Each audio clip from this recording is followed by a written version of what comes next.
Some days ago, on the night of February 20 Gen 1st, the second gen largest virtual currency exchange in the world, Bybit, was hacked, resulting in the theft of 400,000 ETH and some additional cakes hawks. The total value, a staggering 1.4 billion US dollars. This is the biggest theft in human history. This is the biggest loss. It is already the largest financial theft ever recorded. And here in the kicker, the first to discover this theft wasn't the exchange itself. Not that it did not itself may have found out, but did not say anything. The first to discover that Bybit was stolen was a pawn rock detective named Zach. Now, what a pawn rock detective, you ask? This is someone who monitors changes in data on the blind oak every day. If they find anything suspicious, they sound the alarm. Let it break this down. In a sense, it's in a business. A detective. It's actually like a police officer, but for the digital world, fighting for network justice on the blind oak. If they uncover money laundering or criminal activities, they report it. They don't exploit the situation for personal gain. They rely on funding. If you think they've done a good job, you can sponsor them a little. That's how they operate. So, this money can be traced from one wallet to another. Zaxbit accidentally noticed that a wallet belonging to Bybit started sending large amounts of money to unknown wallets, usually. Well, known wallets are well known, but this wallet did. That wallet is dead. As a result, over 40 transactions went out from Bybit to addresses no one recognized. Zaxbit knew something was wrong. This had to be a hack. Now, is Zaxbit an organization? Actually, there are many people doing this job, both organizations and individuals. Zaxbit, however, is likely an individual. People have analyzed Zapwork and communication style, and it's consistent enough to suggest it's just one person. This individual win job is to expose money laundering and illegal activities. That's why they don't show their face. When Sachs noticed the suspicious flow of funds, they immediately tweeted that Bybit might have been hacked. After that tweet, several other detectives confirmed that there was indeed a problem with the wallet. It was clear Bybit Money was in trouble. A particularly authoritative company then analyzed the data and traced the flow of funds. The money was split into 40 accounts, something that was clearly not normal. Then Bybit's CEO, Ben Zoll, likely surnamed Joe and named Ben, tweeted that they had discovered the breach. He explained that their Ethereum wallet had been compromised and 400,000 Ataman had been transferred out. They were working with their security team and leading Planock experts to resolve the issue. This Bybit CEO, Zhao Ben, was born in Hangzhou, China in 1909. At the age of 11, he moved to New Zealand with his family. Later, he studied in the United States and returned to China to work in foreign exchange. In 2018, he co-founded the Kayakstu Exchange Bybit, headquartered in Singapore. At the time of the incident, Sao Ben was in Singapore and even went live on stream to address the situation. He assured all users and partners that Bybit knew other wallets, particularly their cold wallets, were safe. Only one wallet had been compromised. He emphasized that all customer funds were secure because Bybit maintains a 1 backup of user funds. For every dollar saved by a user, they back up a dollar. This ensures that even in a crisis, users can withdraw their money without issue.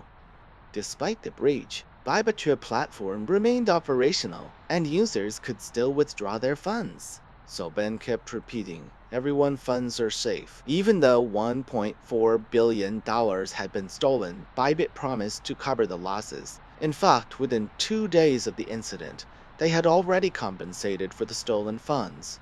They borrowed heavily to make this happen. but given their annual turnover covering the loss was insurmountable. Bybit handling of the situation was top-tiered.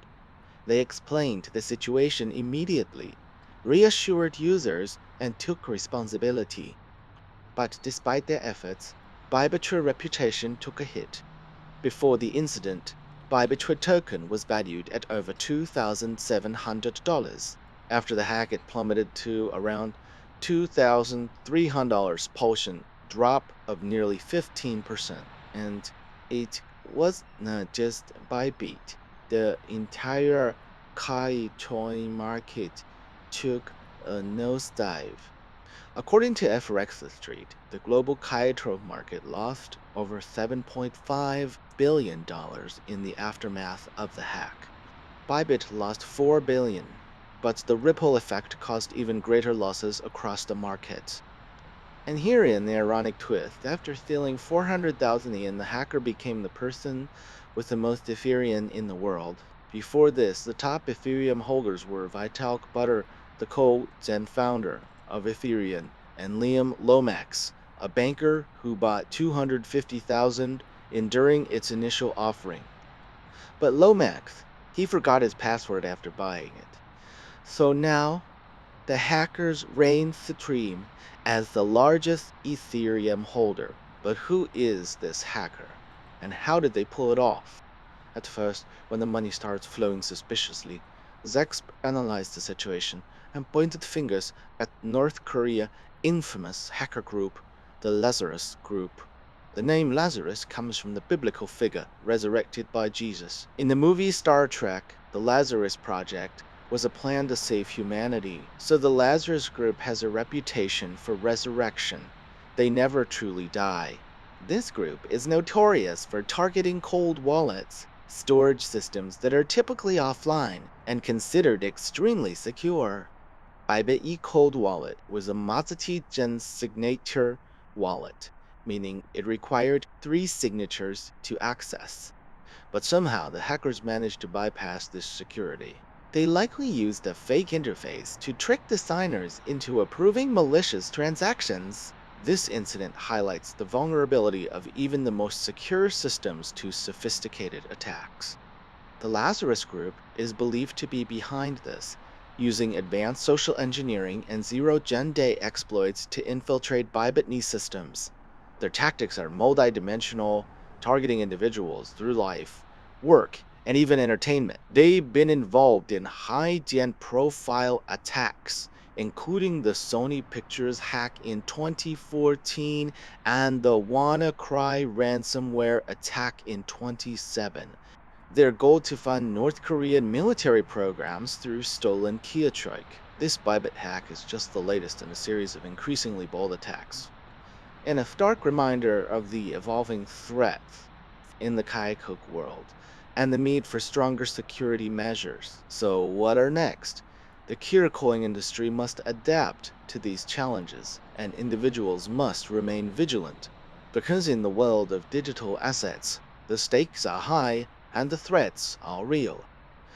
The Bybit hack is just a story about stolen money. Doing a wake gen up call for the entire karaoke industry.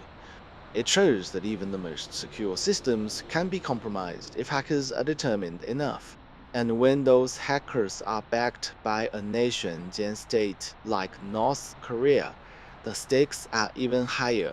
The Lazarus Group, as we've seen, is no ordinary hacking collective. They're a well-gen funded, highly organized team with a track record of pulling off some of the most audacious cyber heists in history. From stealing millions from banks to targeting Kaitruk exchanges, they've proven time and time again that they're a force to be reckoned with. But let's take a closer look at how they operate. Their methods are a blend of cutting-gen edge technology and old-gen school social engineering. They don't just hack systems, they hack people. For example, in the Bybit case, they likely spent months gathering intelligence on the company and employees, learning their habits and identifying weaknesses. Once they had enough information, they crafted a plan to infiltrate Bybit's systems. This is not just about writing malicious code or exploiting software vulnerabilities. It's about understanding human behavior and using it to their advantage. In one scenario, they might send a phishing email to an employee, tricking them into downloading Mondope. In another, they might pose as a recruiter on a professional networking site, gaining the trust of a key employee before sniffing malicious software onto their computer. Once they gain access, they move quickly. In the Bybit hack, they managed to steal 400,000 in a matter of hours. And herein, the scary part, they not just after the money. For the Lazarus Group, Kayakruho theft is a way to fund North Korean military programs and bypass international sanctions. According to reports, North Korea has stolen over $6 billion in Kiekrike since 2007. That's not enough to fund their nuclear and missile programs for years. So, what can be done to stop them? For starters, Kai-Krok exchanges need to invest in better security measures. This includes regular audits, employee training, and the use of advanced threat detection systems. But it is not just about technology. Companies also need to be aware of the human factor. Employees should be trained to recognize phishing attempts and other social engineering tactics. On a broader scale, there needs to be greater international cooperation to combat cybercrime. Governments and law enforcement agencies must work together to track down and prosecute hackers, especially those backed by nations and states. For individuals, the lesson is clear. Be cautious with your digital assets. Use reputable exchanges, enable two-factor authentication, and store your Kuyako in secure wallets. The Bybit hack is a reminder that the Kyaku world is still the Wild West in many ways. It's a place of immense opportunity, but also significant risk. And while the Lazarus Group may be one of the most dangerous players in this space, they're not invincible. With the right precautions and a commitment to security, we can protect ourselves from their attacks. So what is next for Bybit? Despite the hack, the company has shown resilience. They've compensated users for their losses and are working to strengthen their security systems. But the road ahead won't be easy. Rebuilding trust takes time, and the Kayatsu market is notoriously volatile. As for the Lazarus Group, they're unlikely to stop anytime soon. They've proven that they're willing to go to great lengths to achieve their goals, and they're constantly evolving their tactics. But one thing is certain. The battle between hackers and the Kikacook industry is far from over, and as long as there are money to be made, there will always be those who try to steal it. So stay vigilant, stay informed, and remember, in the world of Kyocrooks, security is everyone's responsibility. The Bybit hack is just a standalone event, team part of a larger pattern of cyber attacks that have shaken the Kiriko world. Over the past few years, we have seen a dramatic rise in the scale and sophistication of these attacks. And as the value of Kaya Talks continues to grow, so too does the incentive for hackers to target them. Let them take a step back and look at the bigger picture. The Lazarus Group isn't the only player in this game. There are other hacking groups, both state-sponsored and independent, that are equally dangerous, and while their methods may vary, their goal is often the same: to steal as much money as possible. For example, in 2020 Gen 1, the Poly network was hacked, resulting in the theft of over $600 million. The hackers eventually returned most of the funds, but the incident exposed serious vulnerabilities in the system. Then therein the case of Axie Infinity, a popular pawn knock game that was hacked in 2020 Gen 2.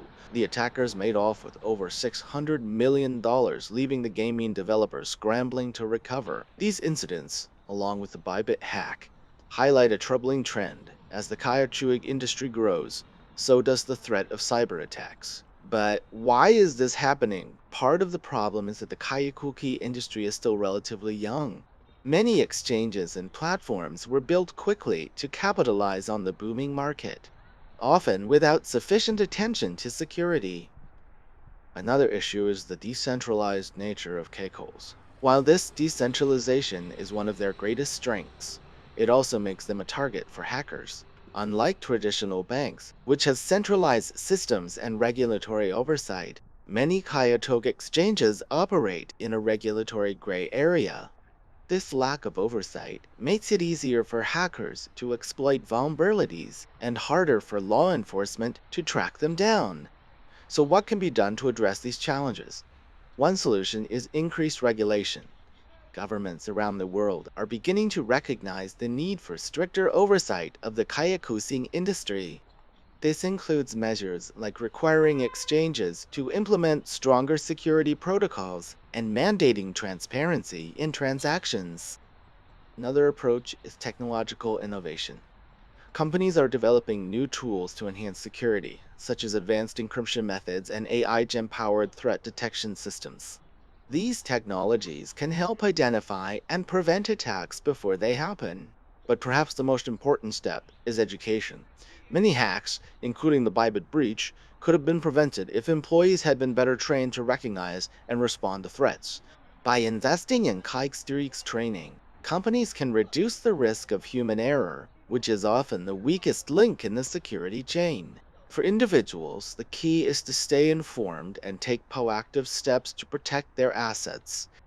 This includes using hardware wallets for long-term storage, enabling two-gen factor authentication, and avoiding suspicious links or downloads. The Bybit hack is a stark reminder that the Kyakuchu industry is still evolving. While it offers incredible opportunities, it also comes with significant risks. But with the right combination of regulation, technology, and education, we can create a safer and more secure environment for everyone involved. As for the Lazarus group, they may have won this battle, but the war is far from over. The Kaitrai community is resilient, and every attack serves as a lesson in how to improve and adapt. So what is next?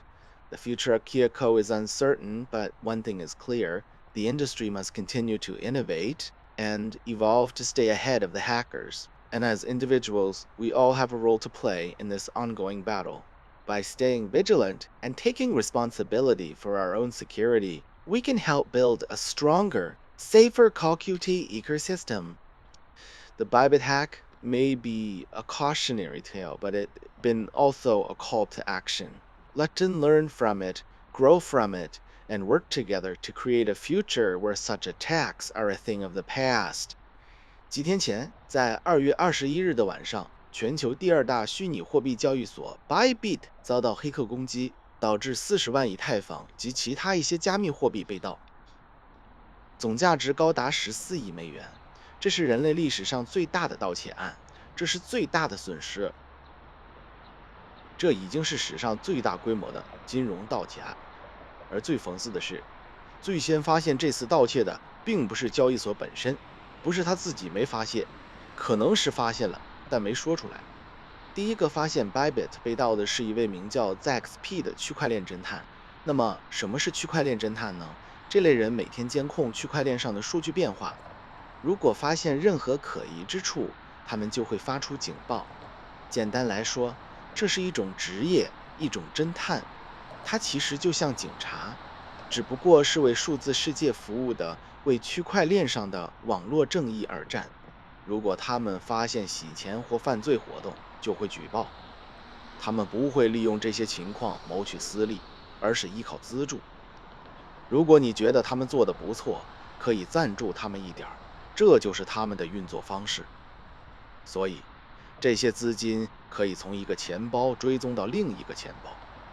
ZXP 偶然发现 Bybit 的一个钱包开始向未知钱包发送大量资金。通常来说，知名的钱包都是众所周知的，但这个钱包已经死了。那个钱包是死的，结果 Bybit 向无人认领的地址发送了超过40笔交易。ZXP 意识到事情不对劲，这肯定是被黑了。那么 EXT 是一个组织吗？实际上，从事这项工作的人很多，既有组织也有个人，但 ZXP 很可能是一个人。人们分析了 ZXP 的工作和沟通风格，发现其一致性足以表明这是一个独立个体。这个人的工作是揭露洗钱和非法活动，这就是他们不露脸的原因。当 ZXP 注意到资金流动异常时，他们立即发推文称 Bybit 可能被黑了。这条推文发布后，其他几位侦探也确认了该钱包存在问题。很明显，Bybit 的资金出问题了。随后，一家权威公司分析了数据并追踪了资金流向，这些资金被分散到40个账户中，这显然不正常。接着 Bybit 的 CEO Ben Zhou 可能姓周名本，发推文称他们发现了这次入侵。他解释说，他们的以太坊钱包被攻破，40万以太坊被转出，他们正在与安全团队和顶尖区块链专家合作解决问题。这位 Bybit CEO 周本于1990年出生在中国杭州，11岁时他随家人移居新西兰。后来，他在美国接受大学教育，并回到中国从事外汇相关工作。2018年，他与人共同创立了总部位于新加坡的加密货币交易所 Bybit。事件发生时，周本正在新加坡，并立即通过直播向公众说明情况。他向所有用户和合作伙伴保证，Bybit 的其他钱包，尤其是冷钱包，是安全的，只有一个钱包被攻破。他强调，所有客户资金都是安全的，因为 Bybit 对用户资金进行了1对1备份。用户每存入$1，他们就会备份$1。这确保了即使在危机中，用户也能顺利提款。尽管发生了这次入侵， Bybit 的平台仍然正常运行，用户仍可以提取资金。周本反复强调，每个人的资金都是安全的。尽管14亿美元被盗，Bybit 承诺会弥补损失。事实上，在事件发生后的2天内，他们已经补偿了被盗资金。他们为此借了大量资金，但考虑到他们的年营业额，弥补损失并非不可承受。Bybit 的处理方式堪称一流，他们立即解释了情况，安抚了用户，并承担了责任。但尽管如此， Bybit 的声誉还是受到了打击。事件发生前， Bybit 的代币价值超过$2700。黑客事件后，其价格暴跌至约$2300，跌幅近15%。而且不仅仅是 Bybit， 整个加密货币市场都受到了冲击。根据 FX Street 的数据，全球加密货币市场在这次黑客事件后损失了超过75亿美元。Bybit 损失了40亿，但连锁反应导致整个市场损失更大。而最讽刺的是，在盗取了40万以太坊后，这名黑客成为了全球拥有最多以太坊的人。在此之前，以太坊的最大持有者是 Vitalik Buterin， 以太坊的联合创始人，以及 Liam Lomax， 一位在以太坊首次发行时购买了25万以太坊的银行家。但 Lomax 他买完后把密码忘了，所以现在这名黑客成为了以太坊的最大持有者。那么，这名黑客是谁？他们是如何做到的？起初，当资金开始异常流动时， ZXP 分析了情况，并将矛头指向了朝鲜的著名黑客组织拉萨路集团 Lazarus。 这个名字来源于圣经中被耶稣复活的人物。在电影《星际迷航》中， Lazarus 计划是一个拯救人类的计划，因此拉萨路集团以复活闻名，他们永远不会真正消失。这个组织以攻击冷钱包而臭名昭著，冷钱包通常是离线的存储系统，被认为非常安全。Bybit 的冷钱包是一个多重签名钱包，意味着需要3个签名才能访问。但不知何故，黑客成功绕过了这一安全措施。他们可能使用了一个伪造的界面，诱骗签名者批准恶意交易。这一事件凸显了，即使是最安全的系统，在面对复杂攻击时也显得脆弱。拉萨路集团被认为是此次攻击的幕后黑手，他们利用高级社会工程学和零日漏洞侵入了 Bybit 的系统。他们的手段是多维的，通过生活、工作甚至娱乐来锁定目标。他们曾参与多起高调攻击，包括2014年的索尼影业黑客事件和2017年的 WannaCry 勒索软件攻击。他们的目标是什么？通过窃取的加密货币为朝鲜的军事项目提供资金。这次 Bybit 黑客事件只是他们一系列越来越大胆的攻击中的最新一例。这是对加密货币世界不断演变的威胁的严峻提醒，也凸显了加强安全措施的必要性。那么，接下来会发生什么？加密货币行业必须适应这些挑战，而个人也必须保持警惕，因为在数字资产的世界里，风险很高，威胁也很真实。Bybit 黑客事件不仅仅是一个关于金钱被盗的故事，它还是整个加密货币行业的警钟。它表明，如果黑客足够坚定，即使是最安全的系统也可能被攻破。而当这些黑客背后有像朝鲜这样的国家支持时，风险就更大了。拉萨路集团正如我们所看到的，绝不是一个普通的黑客组织，他们是一个资金充足、高度组织化的团队，有着实施历史上一些最大胆网络盗窃的记录。从窃取银行数百万美元到攻击加密货币交易所，他们一次又一次地证明了自己是不可小觑的力量。但让我们更深入地看看他们是如何操作的。他们的方法是尖端技术和传统社会工程学的结合。他们不仅仅是黑系统，他们还黑人心。例如，在 Bybit 的案例中，他们可能花了几个月的时间收集公司员工的情报，了解他们的习惯，并找出热点。一旦掌握了足够的信息，他们就会制定计划，渗透 Bybit 的系统。这不仅仅是编写恶意代码或利用软件漏洞，这是关于理解人类行为并利用它来达到自己的目的。在一种情况下，他们可能会向员工发送钓鱼邮件，诱骗他们下载恶意软件；在另一种情况下，他们可能会在职业社交网站上冒充招聘人员，在获得关键员工的信任后，将恶意软件植入他们的电脑。一旦他们获得了访问权限，他们就会迅速行动。在 Bybit 的黑客事件中，他们在几个小时内就窃取了40万以太坊，而最可怕的是，他们不仅仅是为了钱。对拉萨路集团来说，加密货币盗窃是为朝鲜的军事项目提供资金，并绕过国际制裁的一种方式。据报道，自2017年以来，朝鲜已经窃取了超过60亿美元的加密货币，这足以资助他们的核武器和导弹项目多年。那么，我们能做些什么来阻止他们呢？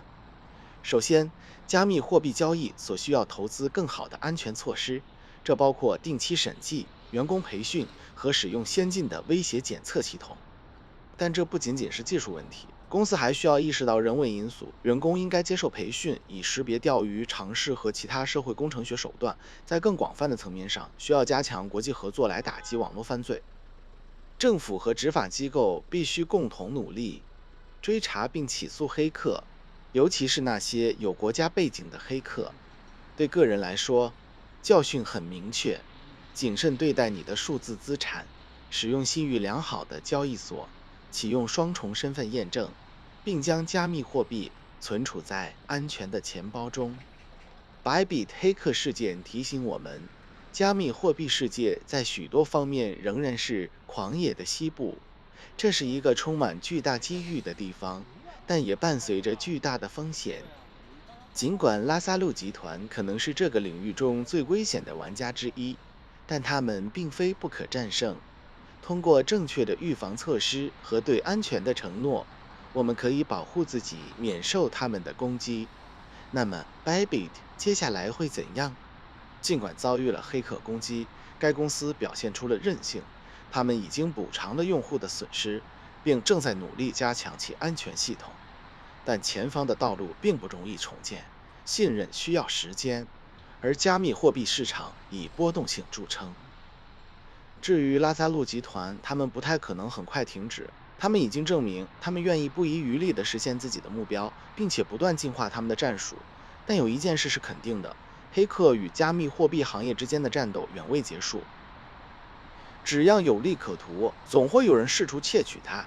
所以，保持警惕，保持信息灵通，并记住，在加密货币的世界里，安全是每个人的责任。Bybit 黑客事件不仅仅是一个孤立的事件，它还是震撼加密货币世界的一系列网络攻击的一部分。在过去几年中，我们已经看到这些攻击的规模和复杂性的急剧上升。随着加密货币价值的持续增长，黑客攻击他们的动机也在增加。让我们退一步，看看更大的途径。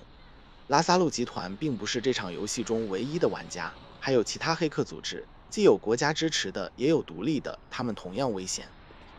尽管他们的方法可能不同，但他们的目标往往是相同的：窃取尽可能多的钱。例如，在2021年，玻璃 Network 遭到黑客攻击，导致超过6亿美元被盗。黑客最终归还了大部分资金，但这一事件暴露了系统中的严重漏洞。然后是 Axie Infinity 的案例，这是一款流行的区块链游戏，在2022年遭到黑客攻击，攻击者窃取了超过6亿美元，导致游戏的开发者们手忙脚乱地试图挽回损失。这些事件连同 Bybit 的黑客事件，凸显了一个令人不安的趋势。随着加密货币行业的发展，网络攻击的威胁也在增加。但为什么会发生这种情况？部分问题在于，加密货币行业仍然相对年轻，许多交易所和平台为了迅速抓住蓬勃发展的市场机会而仓促建立，往往没有足够重视安全性。另一个问题是加密货币的去中心化性质。虽然这种去中心化是他们最大的优势之一，但也使他们成为黑客的目标。与传统银行不同，传统银行有集中的系统和监管监督，而许多加密货币交易所在监管的灰色地带运作。这种缺乏监督使得黑客更容易利用漏洞，也使执法部门更难追踪他们。那么，我们能做些什么来应对这些挑战呢？一个解决方案是加强监管。世界各国政府开始认识到对加密货币行业进行更严格监督的必要性，这包括要求交易所实施更强的安全协议和强制交易透明等措施。另一种方法是技术创新，公司正在开发新的工具来增强安全性，例如高级加密方法和人工智能驱动的威胁检测系统。这些技术可以帮助在攻击发生之前识别和预防它们，但也许最重要的步骤是教育。许多黑客攻击，包括 Bybit 的这次入侵，如果员工能更好地识别和应对威胁，本可以避免。通过投资网络安全培训，公司可以减少人为错误的风险，这往往是安全链中最薄弱的环节。对个人来说，关键是保持信息灵通，并采取积极措施保护自己的资产，这包括使用硬件钱包进行长期存储，启用双重身份验证，以及避免可疑链接或下载。Bybit 黑客事件是一个严峻的提醒，加密货币行业仍在不断发展。虽然它提供了巨大的机会，但也伴随着巨大的风险。但通过正确的监管、技术和教育组合，我们可以为所有参与者创造一个更安全、更可靠的环境。至于拉三路集团，他们可能赢得了这场战斗，但战争远未结束。加密货币社区具有韧性，每一次攻击都是如何改进和适应的教训。那么接下来会发生什么？加密货币的未来是不确定的，但有一件事是明确的：行业必须继续创新和进化，以保持领先于黑客。作为个人，我们在这场持续的战斗中都扮演着角色。通过保持警惕并对自己的安全负责，我们可以帮助建立一个更强大、更安全的加密货币生态系统。Bybit 黑客事件可能是一个警示故事，但它也是一个行动的号召。让我们从中学习，从中成长，并共同努力创造一个未来，使这样的攻击成为过去。